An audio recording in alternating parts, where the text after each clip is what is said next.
2009 Mini Cooper. Gonna change the oil and the filter. Gonna need an 1 1/8" socket with a decent ratchet to loosen up the oil filter housing. Loosen it up. Keep going so you can actually unthread it with your hands. Have a pan ready. Loosen it up, wiggle it. It's kind of hot.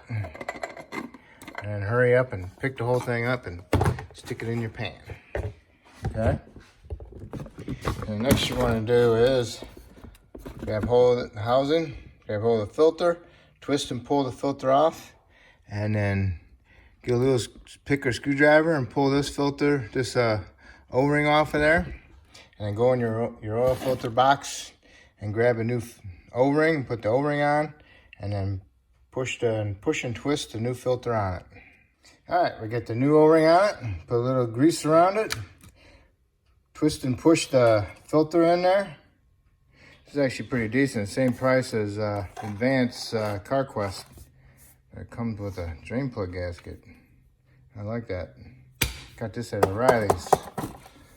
Okay, then you put it back in there, spin it on, make sure you don't cross thread it, make sure you thread it on with your hands, and then give it a good snug.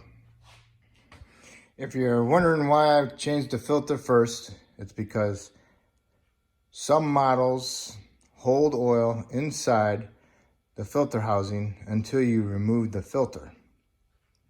So that old oil goes into the oil pan as soon as you take the filter off.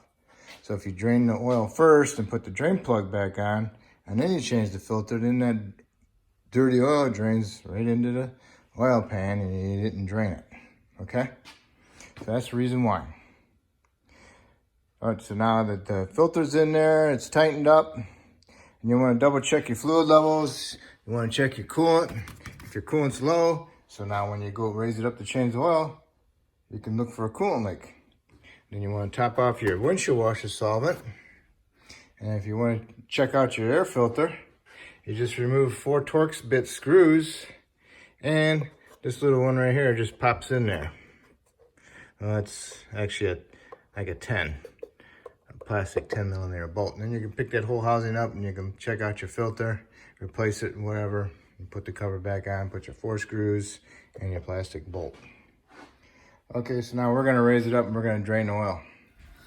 All right, the drain plug's a 8mm Allen. As soon as I loosened it up, it just started leaking. So be aware of that. My oil is hot, so. All right, I'm gonna get my pan up there closer and get my hand up in there. I'm gonna unthread it. All right, when it was done draining, it's just a little stream. You can sit there and do a little stream all day. So I put my new gasket on my drain plug and put up in there and tightened it up. And I think the torque is like 18 foot-pounds, but you know, tighten it up, wipe off the plug. Go look around underneath for any fluid leaks. Check out your trans. Check out your output shafts of your drive axles. Check your boots on your half shafts. See if they're torn or anything like that. Look for that coolant leak if you're low on coolant. Check out your belt. Make sure it's not cracking or dry rotted. Grab your wheels from 3 o'clock and 9 o'clock position and wiggle them back and forth.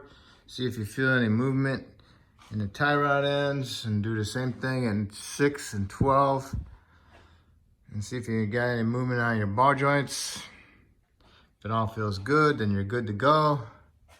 You want to look at your control arm bushings and see if they're all split or anything like that. Check out your ball joint boots.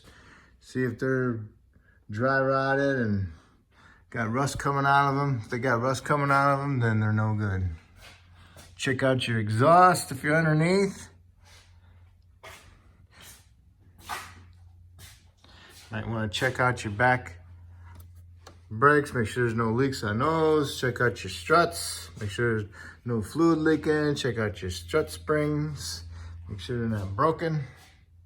Same thing on both sides. Other than that, it looks good.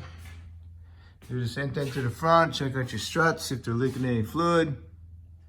And check out to see if any of the springs are broke on the coils. All look good. So now you can do is double check your tire pressures and then lower it down on the ground all the way and put your oil in it. Okay, vehicle's on the ground, put your oil in it. I put 4.5 quarts. That's what mine took. You start it up, shut it off, double check your level on your dipstick. Some people don't know how to read dipsticks. Look for the shininess. It's all the way up. So that's it. It's right there. See where it's starting to drip off of it? See if I can get you a better picture. It's all wet. All right, so that's good. Put your dipstick back in. Make sure your oil cap's back on. Make sure all your fluids are set. Your brake fluid is in there. Lift this little door up and here's your cap. Make sure before you remove it, wipe it off. You want to look inside there or take this off, see if you see any fluid. Got fluid right there. Make sure if you're gonna add fluid, make sure it is good brake fluid, not old brake fluid. Make sure it's good, new brake fluid, okay? Because otherwise it'll contaminate it. All right, that's it. Make sure you put an oil change sticker on it. Make sure you write the mileage down, add 3,000 to it, and put that on your sticker. And that's what I do, every 3,000. And that's it. That's how you do your oil change on your Mini Cooper. Thank you. If I helped you out, do this oil change, help me out. I appreciate it by subscribing to me. And if you already did, that's awesome. And I thank you all.